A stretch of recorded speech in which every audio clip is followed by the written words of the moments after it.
പ്രേക്ഷകർക്ക് പ്രിയങ്കരിയായ ഗായിക, അതിലുപരി മികച്ച അവതാരക, അഭിനേത്രി എന്നിങ്ങനെ നാനാതലത്തിലും തൻ്റെ കഴിവ് തെളിയിച്ച ആളാണ് റിമി ടോമി. വർഷങ്ങളായി മീഡിയ ഇൻഡസ്ട്രിയിലുള്ള റിമി ടോമി പ്രേക്ഷകർക്ക് ഏറെ പ്രിയങ്കരിയാണ്. ജീവിതത്തിൽ അപ്രതീക്ഷിതമായുണ്ടായ പല വെല്ലുവിളികളെയും അതിജീവിച്ചുകൊണ്ട് ജീവിതം അതിസുന്ദരമാക്കുകയാണ് താരം. 40-കാരിയായ റിമി പഴയതിലും സുന്ദരിയായിട്ടുണ്ട് എന്നാണ് ആരാധകരുടെ സംസാരം. നിറഞ്ഞ ചിരിയുമായി പ്രേക്ഷകർക്ക് മുമ്പിലേക്ക് റിമി എത്തിയിട്ട് വർഷങ്ങളാണ് പിന്നിടുന്നത്. TV അവതാരക ആയി പ്രേക്ഷകർക്ക് മുമ്പിലേക്ക് എത്തിയ റിമിയുടെ പാട്ട് കേൾക്കാൻ മാത്രമായി എത്തിയ നിരവധി ആരാധകർ എത്തിയ അന്ന് മുതൽ തന്നെ ഉണ്ടായിരുന്നു.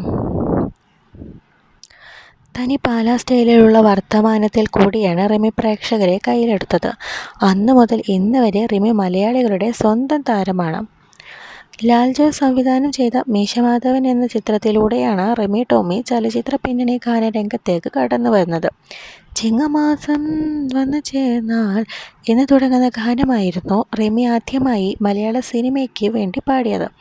നിറയെ അനുമോദനങ്ങൾ പിടിച്ചുപറ്റിയ ആദ്യ ഗാനത്തിനു ശേഷം നിരവധി സിനിമകളും റിമി പാടിയിട്ടുണ്ട്.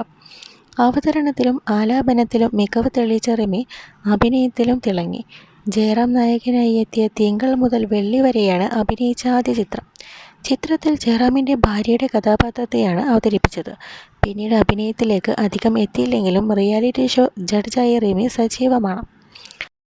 ആദ്യ വിവാഹവും അതുമായി ബന്ധപ്പെട്ട സംഭവവികാസങ്ങളും ഒന്നും ആരുടെയും കുറ്റമല്ല എന്നും എന്തിനുമൊരു കാരണമുണ്ടെന്ന് വിശ്വസിക്കാനാണ് തനിക്കിഷ്ടം എന്നും റിമി ടോമി മുമ്പൊരിക്കൽ പറഞ്ഞിരുന്നു.